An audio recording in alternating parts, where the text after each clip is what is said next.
Hey everyone, welcome back to the channel. This video is a result of thinking about how a lot of people, even players who've been playing for years, but also newer people, still don't understand how blue PMA works.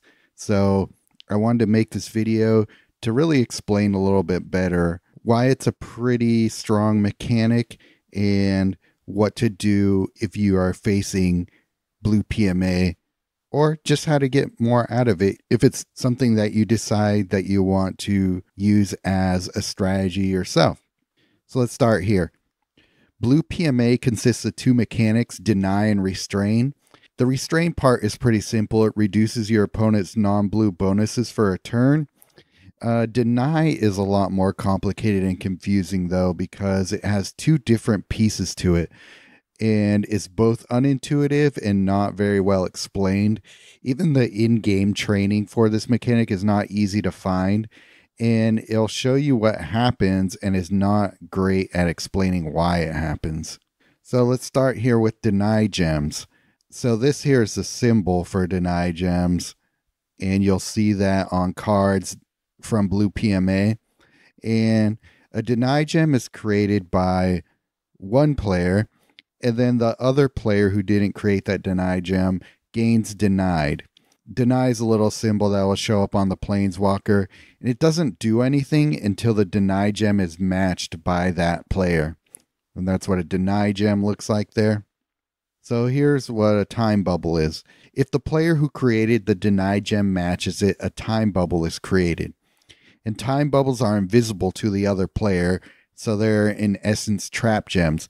So if Greg created this time bubble, you wouldn't see it.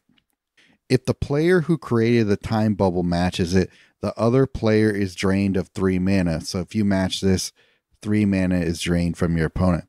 If the other player matches the time bubble, the first card with mana in their hand is discarded. So Greg matches this, they lose their first card with mana from their hand. Remember, they can't see it, so it's fairly random if they will match it and trigger the time bubble effect. So are you with me here so far? So I want to talk about some cards here that are really strong and worth pursuing in blue PMA and why. This is the number one card from the set Ambiguity. And why is this card so good? Because it creates deny gems to replace the destroyed time bubbles, which were created by previous deny gems. And then also, since the support has an ETB of creating a time bubble token, it can start the process of creating more deny gems. So if you have a lot of time bubbles on the field, you will snowball and flood the board with deny gems and time bubbles. Like I said, when this support enters the board, it creates a time bubble token. And if you match that time bubble token, you'll be creating more denied gems. Well, also your opponent can match that time bubble and create denied gems. So you really want to try and put as many time bubbles on the battlefield in the beginning as possible, so that when they're matched, it creates more denied gems. And then you start matching those denied gems, creating even more time bubbles, and then those time bubbles get popped, creates even more denied gems. So it just multiplies in that way and just really can wreck your opponent, stopping them from being able to cast any card unless they just put mana into it from the outset. Either player can destroy the time bubbles to create more denied gems. If a blue match is made by the denied gems converting to blue, the mana goes to the owner of that effect creator. So if your opponent matches a time bubble and creates 3 deny gems, and those deny gems make a blue match, then you get the mana from that blue match. Does that make sense now? So this card also serves as untargeted removal, because either player matching the time bubble will trigger the permanent debuff effect. And so that really makes it difficult for your opponent to keep creatures on the board as well once this really starts going. The only weakness really of Ambiguity is it's only 2 shields, and if you're going to be creating all these blue gems, you're probably going to end up matching it inadvertently. So unless you have a way to really keep reinforcing this, it can be a relatively fragile support. Another key card here, Time Walk. Why is this card so good? Because you can create 3 deny gems every turn with it, potentially. And it's also nice to get an extra swap to try and match the deny gems to create more time bubbles, which will create more deny gems if ambiguity is on the board. So these go really well together, ambiguity and time walk. And then the third support that also goes really well with the other two is Paradox Haze. And why is this card so good? Because you can create 3 deny gems just by making a blue match by swap, and you can do this every turn. A lot of cards from blue PMA tend to work as a one-time effect, but these supports are great because they can trigger every turn. Also, it's nice to get an extra swap as well. With both this card and Time Walk on the board, you can easily get 2 extra swaps a turn every turn. So here's some other notable cards from blue PMA. We got Mana Drain. It has an ETB of creating 3 deny gems. Also, at the beginning of every turn, it will deny a gem. The main reason I use this card is because of the gaining X mana. X is the number of support cards you control. So even if you don't use ambiguity or any other blue PMA cards, if you pair this with, food tokens or clues or whatever, you're going to get a ton of mana from it as well. Prognostic Sphinx. All token supports you control lose 1 shield. So that's there to destroy time bubbles. Then draw a card. It gains X mana. X is 3 times the amount of time bubble supports that were destroyed this way. I mostly use this for the destroying of time bubbles. I still think that the Resourceful 3 is bugged and not working. Disruptive Student. When you make a blue match by swap for the first time during your turn, you deny 3 gems. So that's a good way to create more deny gems, though it's a pretty weak creature. And then Desertion. Drain all mana from the first card in your opponent's hand. Your opponent discards that card. Then, if the last card in your opponent's graveyard is a creature card, move that card to play under your control. If the last card in your opponent's graveyard is a spell card, Restrain. If the last card in your opponent's graveyard is a support card, you deny 2 gems. So this has been a good way to not only drain mana from your opponent, but you can usually steal a creature from them. But there's also the added benefit of denying 2 gems as well. So these are all good ways to create more deny gems or, make effects from your time bubbles. And then the restrained part of blue PMA, there's a little restrained icon. When a denied player matches a denied gem, their non-blue mana bonuses are dropped by 1.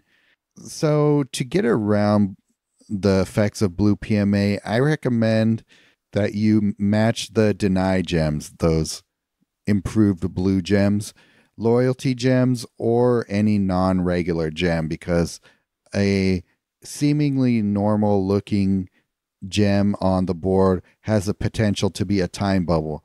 So to avoid hitting time bubbles, you gotta just avoid matching into non-regular gems.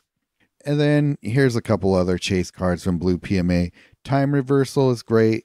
It's like Days Undoing, except it potentially can get you a lot of mana into all the cards in your hand, but there is no prompt to cancel the effect. It's an auto cast card, which makes it a little bit difficult to control sometimes, especially if you're looping. And then Mox Sapphire, of course, is a Mox, so you definitely want to have this in your collection as well. And let's talk about the blue PMA Planeswalker, Teferi Chronoclast. Why is he so devastating? His passive ability is extremely powerful.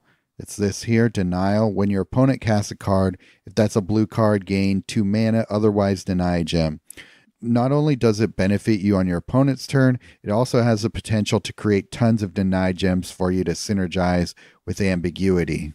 His first ability can also create denied gems for you. Deny 4 gems, increase the cost of all cards in your opponent's hand by 2. It's a nice ability to spam to further make it harder for your opponent to cast cards. And his second ability is also fantastic. Not only do you usually get lots of mana from it, but it also helps with making blue gems to swap into, further encouraging the creation of deny gems and then time bubbles.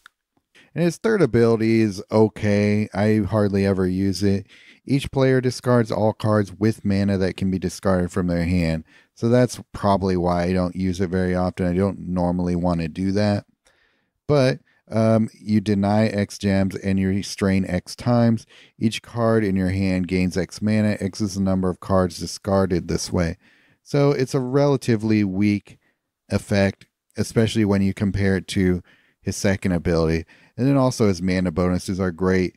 You get 9 mana on a blue gem match. So when you're flooding the board with blue denied gems, you're just going to be getting so much mana. And when you see the deck that I'm going to share with you here, you'll have no problem casting all or almost all of the cards in your hand. And you'll have a lot of cards in your hand all the time once you're all set up. All right, so this battle I wanted to share with you because it started off a little hairy, but I just wanted to share with you that it can recover from a bad start and will, with enough time, regain its footing and dominate. So, as you can see already, his passive ability was working well, so that's why I was able to put mana into the cards in my hand. So, gotta get rid of that Danitha so that I can put down Jin Gitaxias.